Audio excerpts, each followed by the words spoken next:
C'est l'heure de la revue de presse avec Étienne Bonamy qui nous rejoint comme tous les soirs en duplex. Alors, il était en Italie la semaine dernière, préparer le match de l'équipe de France. Bien sûr, toutes les dernières rumeurs. Il s'est baladé un peu autour de Lyon, de Saint-Etienne, un peu partout, hein, c'est vrai, dans le centre de la France avant de revenir ici même au Dubiban à Osgore. Bonsoir Étienne Bonamy. Bonjour Christophe, bonjour tout le monde à Osgore. Je suis à Lyon. Et ce qui m'a intrigué aussi ce matin, et retenu mon attention, c'est cette excellente enquête dans l'équipe faite par ma consoeur Dominique Issartel sur cette Coupe du Monde à 2 vitesses. Elle titre ça « L'inégalité des chances ». Évidemment, je vous parlais de la Namibie, de l'Uruguay, qui sont des petits poussés.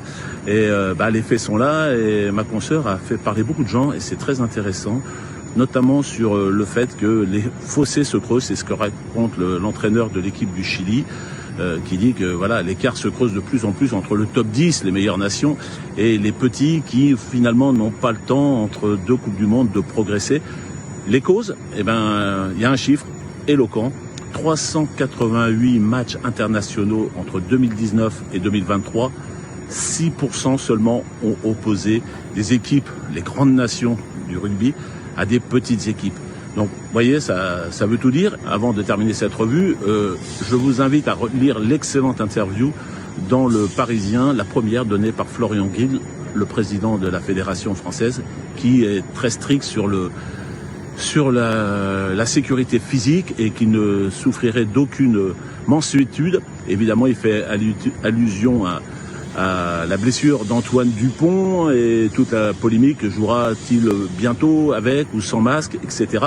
Et il répond aux questions de nos confrères du Parisien, notamment sur ce que ça peut susciter de crainte d'avoir vu des blessures, et notamment pour les parents qui mettraient leurs enfants dans les écoles de rugby, parce que le président pense qu'il y aura à peu près 20% d'augmentation de licences après la Coupe du Monde. C'est l'effet Coupe du Monde.